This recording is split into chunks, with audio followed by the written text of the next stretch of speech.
In Bristol, early morning flights are being targeted by customs officers, clamping down on passengers attempting to profit from cheap and illegal tobacco from outside the EU. Colleagues out the back are having a look, see if they can pick out any cigarettes or tobacco, possibly drugs as well. I'll stop whoever needs to be stopped. Yeah, we've got just the one bag. Is a black and grey, big, soft-sided bundle. OK, thank you. It's bag coming through now. And watches closely to identify the passenger. This guy with a white T-shirt. Then waits for him to walk through the green channel. If he has cigarettes, it's at this point an offence has been committed. Are you aware of the allowances of what you are actually allowed to bring back from Turkey with regards to cigarettes and tobacco? No. OK. Did you purchase any tobacco, cigarettes, alcohol? Who are they for? Are they... For me and the wife. Right. I don't tell them. Yeah. And we just went by what they told us. They say they've been given false information in Turkey. He's actually got somewhere in the region of 4,000 cigarettes, and you are only allowed 200, so that's quite excessive amount to bring back, really. You just go by what they allow you and pay the consequences, possibly. It's going to be an expensive mistake, Good reason. and gives the man the bad news. It's an offence because you didn't declare it. If you'd have declared it when you came in, before you came through the channels, if you'd have come to one of us and said, got this amount. Excuse me, I've got to the end of that thing. There's no something to declare or nothing to declare. There is a red point down there with a phone. It's right by the bag, where the bags come out. As a possibility, you would have been allowed to pay the duty on the cigarettes. But for an amount like this, 5,000 cigarettes, when you're actually only allowed to bring back 200, it's just too much. It's too much, I'm sorry. In Dover, customs officers are hunting for smugglers on a different scale. And trucks carrying certain cargoes set the alarm bells ringing. This lorry full of chipboard is a prime target. Or the vehicle looks a bit dodgy, yeah.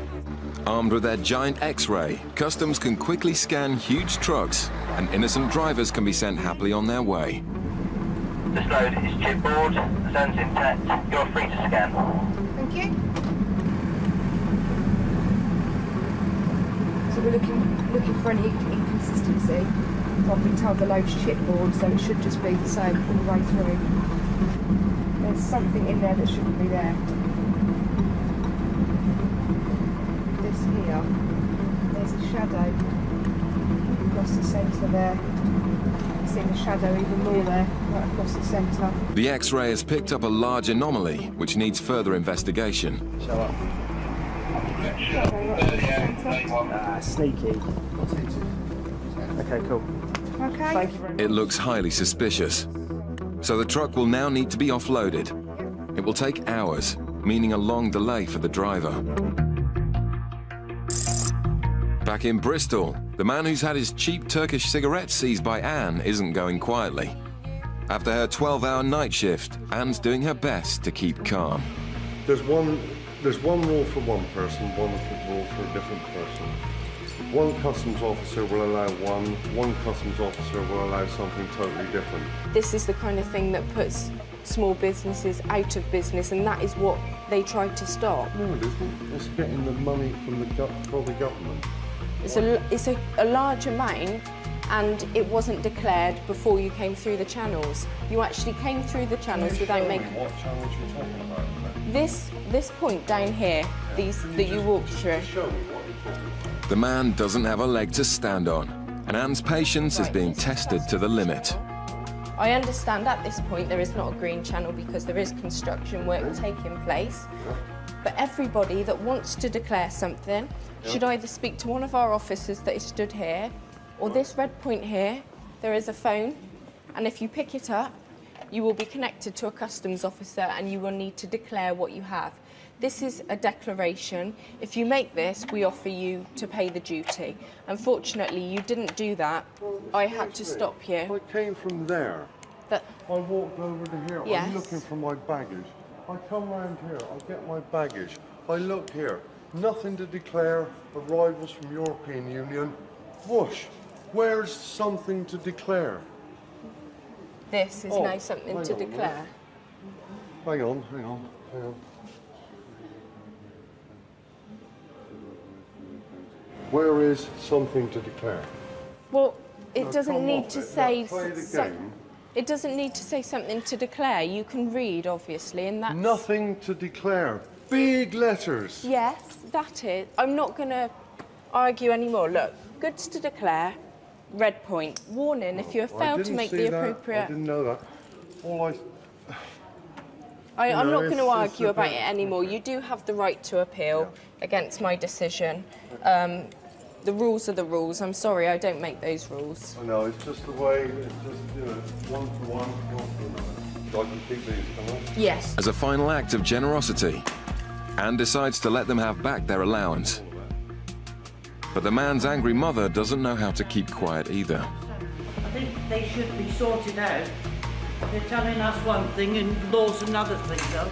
I'm sorry, but I disagree with that.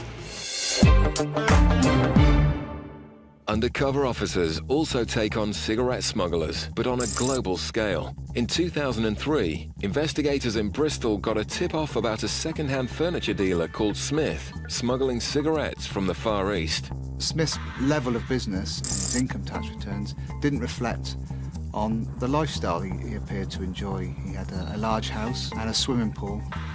It was decided that we would mount a surveillance operation on Smith to identify his associates and to gather evidence to support a likely prosecution for cigarette smuggling.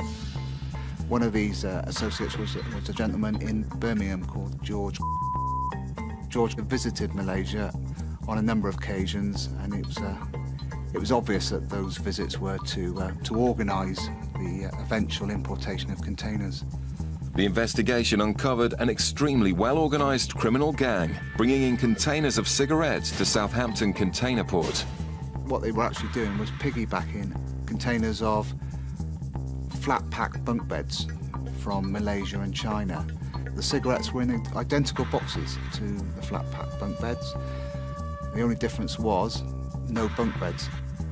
During this surveillance, officers in Southampton x-rayed a container hiding over 2 million cigarettes. But to guarantee a conviction and ensure the maximum sentence, officers also wanted to prove that Smith was responsible for coordinating the importation, which meant proving links to the Far East. It was clear that in Operation Commute that Smith must have had contacts in the Far East. One person identified through the surveillance was a Malaysian national female. Smith and the woman were clearly unaware that they were the focus of a high-level surveillance operation. In July of 2003, officers surveilled Smith and the Malaysian female at Heathrow Airport. They surveilled the lady checking in for a flight to Malaysia. The officers searched her bags covertly and found exactly what they needed. She was totally unaware that the examination had taken place, and officers found a diary, and this female's diary contained handwritten notes relating to containers, freight charges, Far Eastern ports. The evidence of the diary and Smith's association with this Malaysian female, it put him up the ladder a few rungs. It confirmed that he was an organiser of this fraud. At this point, the officers decided it was time to seize the containers and stop the illegal gang's trade route. Their funds were being starved. They were running out of money. They needed to think quick. They decided to use another company to import, or another company name to import their containers. The surveillance carried on Smith. On one occasion, Smith was seen to leave one car and join some associates in another car. A keen officer walked along, had a look through the window, and there was a piece of paper on the back seat. And that piece of paper had a container number on. That container number was the next container we seized. With a strong case against the two ringleaders assured, Smith and his associates were arrested. He had actually successfully, with George, imported 10 containers. With the help of our detection colleagues in Southampton, we seized 11 containers that contained 25 million cigarettes. The total revenue evaded was around about £9 million.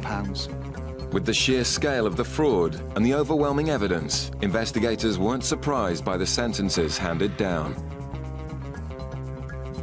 Smith was sentenced to 3 years, 8 months imprisonment. George received a prison sentence of 3 years and 11 months. Some people would say they played the game. On this occasion, the authorities won. Still to come, officers stop a tricky customer in Gatwick. Why have you been out there for a week? I don't need to tell you. Well, I'm a customs officer. Yeah, but I don't need to tell you. All right. That's not your business. Coming up, a passenger's playing up in Gatwick. I haven't finished yet. Sir, let This go. is my document. You need to read my stuff. Stay there. Off the coast of Cornwall, Customs cutter searcher is patrolling the limits of British waters, hunting for yachts headed for the UK from the Caribbean. Right, we'll just leave St Mary's, the Scilly Isles, and we're going out to the west. And we're doing what we call a deep sea sweep. We're looking for anything that's out there, small commercial ships, yachts, fishing vessels. Then we'll go and have a look at them, and within the 12-mile limit we'll board them and see what they're up to. The Atlantic is increasingly dangerous at this time of year, but smugglers are prepared to risk their lives in the hope of sneaking drugs into the UK undetected.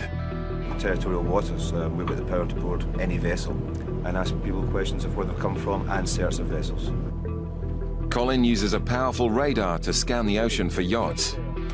It tells us there's a target there, and that allows us to watch his course and speed, see where he's going, which direction he's going for a start. And then we'll go and actually have a look at him. It's nice to find things, because it gives the guys a buzz. That's what you're here for in the first place.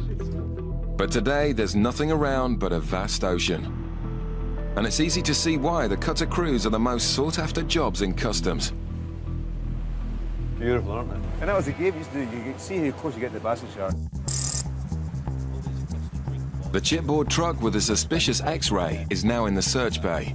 The German driver is questioned, while Michael tries to uncover anything stashed inside the load. Well, it's a load of chipboard, so what we've done is we drilled in 2 holes towards the back.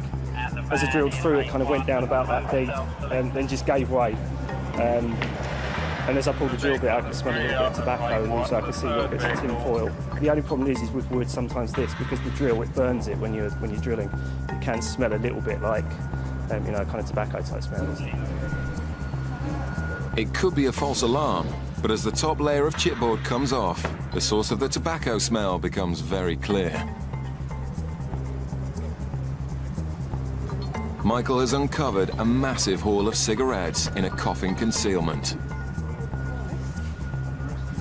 The driver is arrested immediately.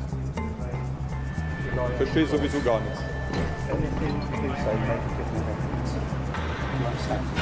Weiß es.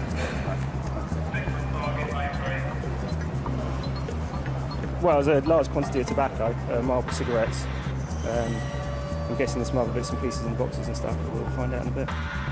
Well, the chipboard load's quite normal, it's quite common. But as you can see, it's easy to conceal items within it because it's only cheap wood, it's a cheap load, they can get rid of it quite easily and they can cut holes in it. While the driver's questioned to see if he's involved, the officers need to count up the cigarettes.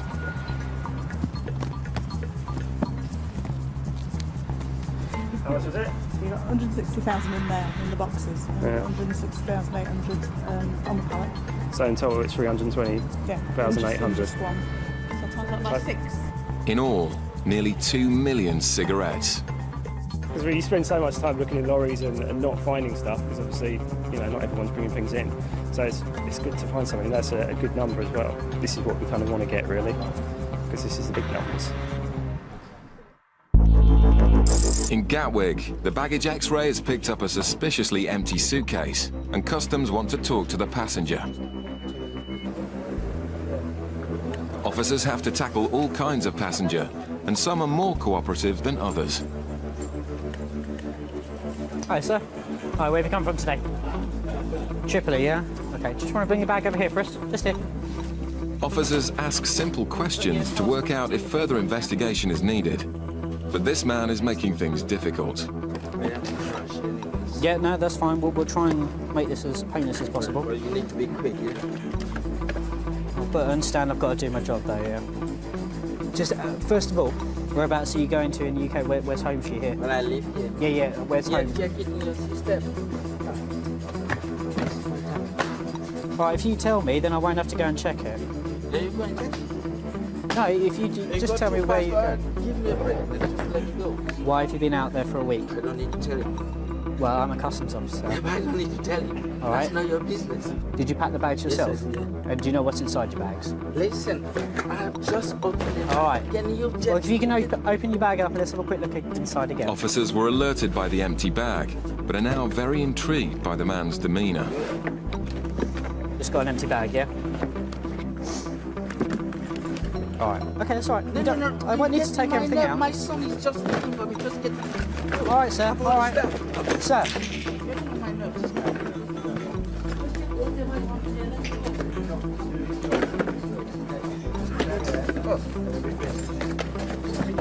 All right, you leave me to this, all right, and I'll finish, and then you can be on your way, all right? Just let me do my job. Finish and let me go, idiot. How much money have you got there? You can count it. It is your money.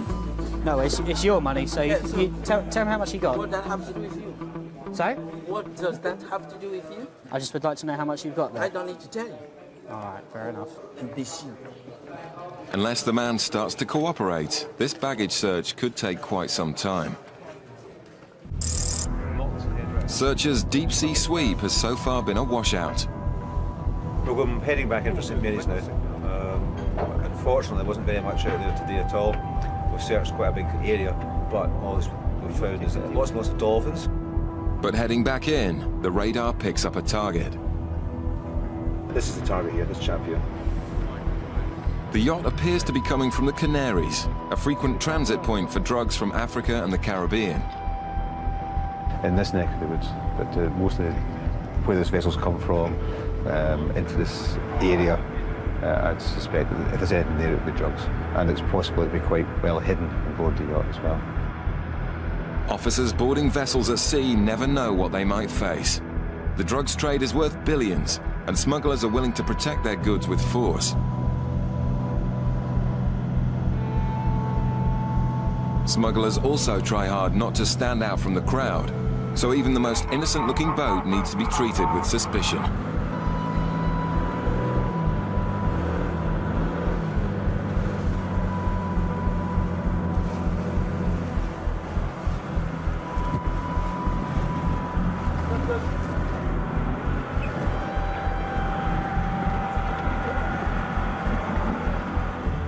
This boat seems harmless, but they can't afford to take anything for granted.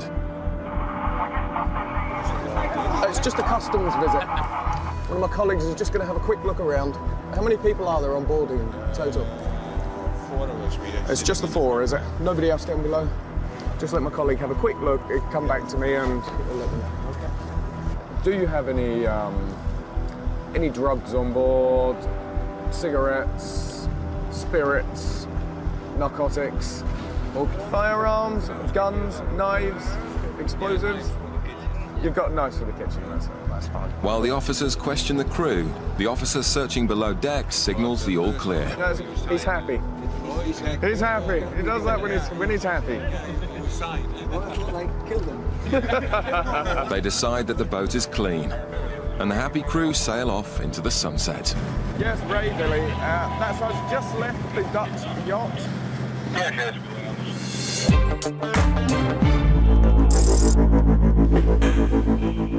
But back in Gatwick, it's not such plain sailing. I haven't finished yet. It's all right. Sir, let go. This is my document. That's how yeah. So I need to have a look at that. No. All right. This is my document. This is special. That's special, is it? Yeah. All right, I need to have a quick look. No. This is my document. That's special. Don't need to have a look at this. Anything you have in your baggage, sir, is liable for me to have a look at. All right? I don't need to read my stuff. Stay there. Stay there. The man's erratic behaviour is still causing concern. All right, you're not being very helpful, sir, are you? Just want to leave that stuff there a second. Some background checks reveal this isn't his first brush with the authorities. Yeah, it's CROs and M06 violence.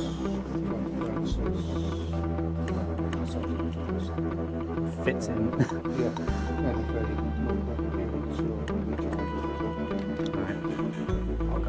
To rule out any possibility the man's carrying drugs, they need to search him and swab his shoes. I've spoken to an independent senior officer, right? And they've authorised a rub-down search of your person. What that mean? Just like a pat-down search like that, okay? What we do is, we'll take your stuff with you and we'll go to there's a private room just out there, right? You got it? Out the back, the man continues to make things difficult. Yeah, just place it on the bed first. That's right, just place it on the bed and you can see it when it's done. I'd rather you just place it on the bed. Sir, please. You can search. I'd rather you just place it on the bed. Do a swab of them. Thanks.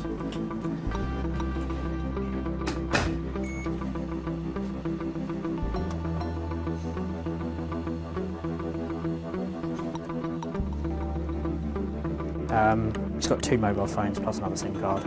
But again, nothing on the shoes, so there's no other reason to hold him. So, all right.